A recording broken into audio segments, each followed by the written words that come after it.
beautiful people, and welcome back to my channel. In today's video I want to do a deep dive on exactly how I learned German until C1 level. I was waiting to make this video until I get my Goethe C1 certificate, and I have it now, so let's get into the video. The way this video is structured is I'm going to give my own tips and how I did this whole journey, and also I'm going to give you some resources that you can do it for yourself. Some of them I have tried, some of them I haven't, and I heard from other people.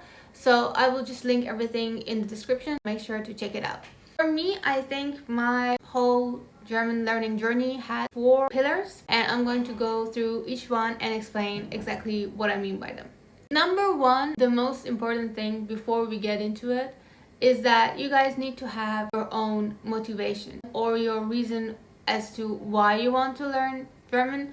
In my opinion, any motivation is a good motivation as long as it is strong enough for you. Because in order to master a language, any language, especially until an advanced level, you need to have some structure and some discipline, like at least some amount of discipline. My motivation was very clear. I wanted to study in Germany, also work in Germany at some point. But in my opinion, something that really helps with motivation is when you start seeing progress.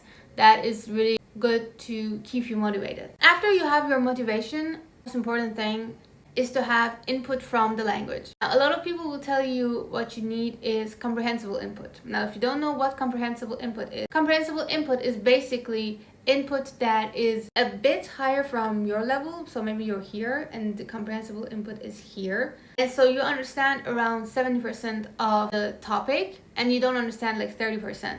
And in my opinion, comprehensible input does help, yes. But for me personally, something that I have done with almost all of my languages is that I have a mixture of comprehensible input and incomprehensible input. So basically, I will get some media that is interesting to me, but maybe I don't really understand almost anything from it, and I watch those. I've already talked about how important it is to be okay with being really confused when you're learning languages. And I think, again, like there are 2 really important things that you should keep in mind. It's always okay to be confused, and it's always okay to make mistakes. You'll be making a lot of mistakes, even at an advanced level. Sometimes you will make mistakes that you're like, oh my god, I should have never ever made that mistake at this level.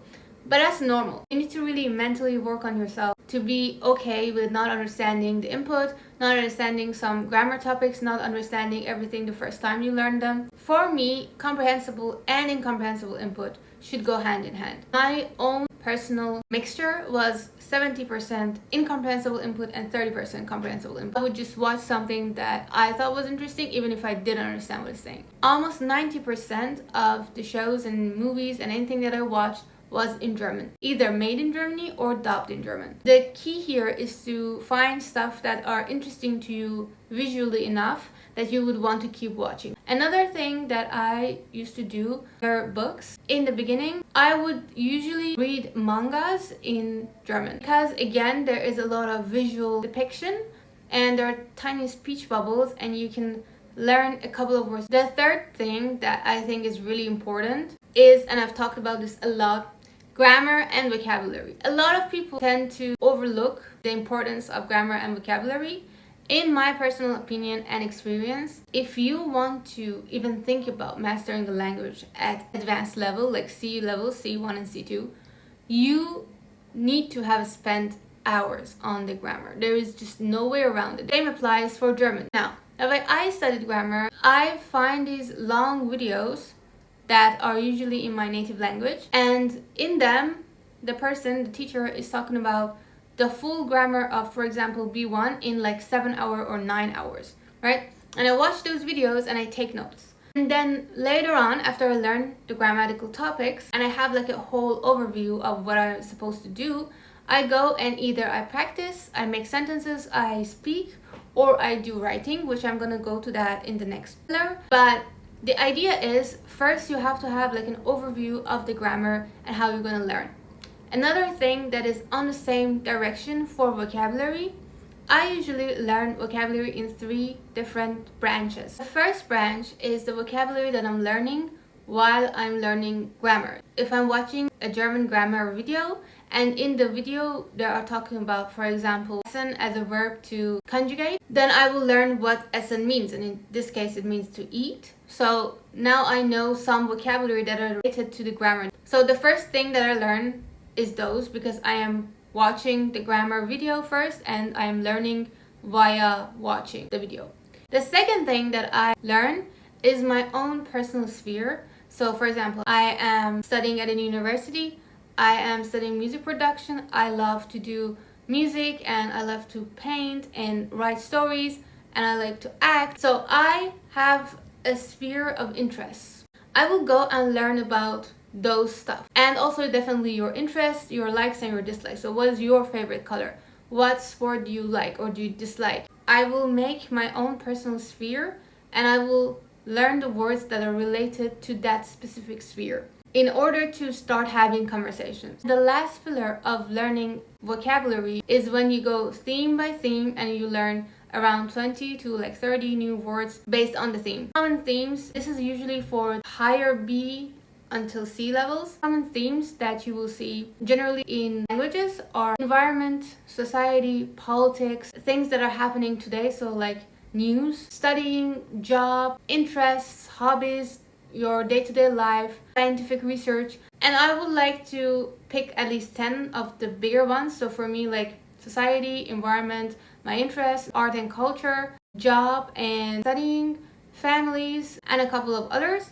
And I will just learn new words on the theme. For example, learning on environment, I have climate change, environmental protection, endangered species, global warming, and so on and so forth. So you will learn words related to that theme, and then what you need to do is the last pillar, because this will show you exactly what you know and what you don't know. The name is active usage of the language. Basically, whatever you learned in your input, in your grammar, and in your vocabulary, you will put to use now. Disclaimer is that when you are trying to do this for the first time, you will probably not even be able to speak at an A2 level.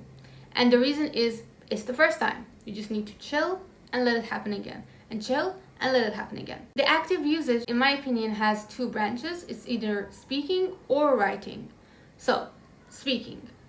Speaking can be done with a friend, but me personally, the majority of the time that I spoke German, it was with myself or on my phone, because this is my personal experience, but a lot of Germans are very good English speakers, and specifically if you start your friendship with them in English, there is hardly a chance that you will go to German, especially if you are at a lower level. So right now, a lot of my German friends send me like German memes and comedy, because there are some things that can't be translated into English, and when that happens, we talk in German for some time.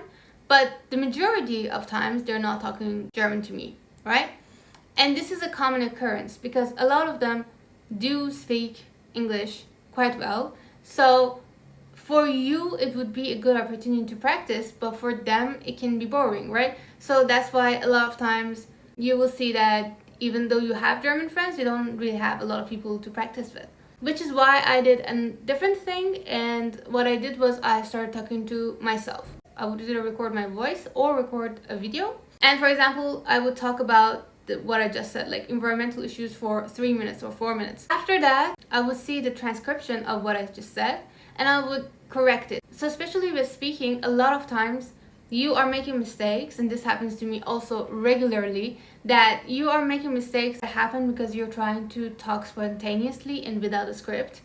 And it's completely normal that this happen. When you're looking at the transcription, you can correct yourself, so that's really helpful. For writing, again, writing is definitely helpful. I would suggest that, again, you pick a topic and put yourself some time. Like in the beginning, maybe like 1 hour and a half, 2 hours, but eventually like maybe 1 hour for around 200 words. And then just write and write and write, and then correct that, and so on and so forth. If you have a teacher, that's definitely way more helpful, but I also think it's possible to do this on your own. So that was it for this video. Thank you guys for watching, and I hope you enjoyed. See you tomorrow. Bye bye.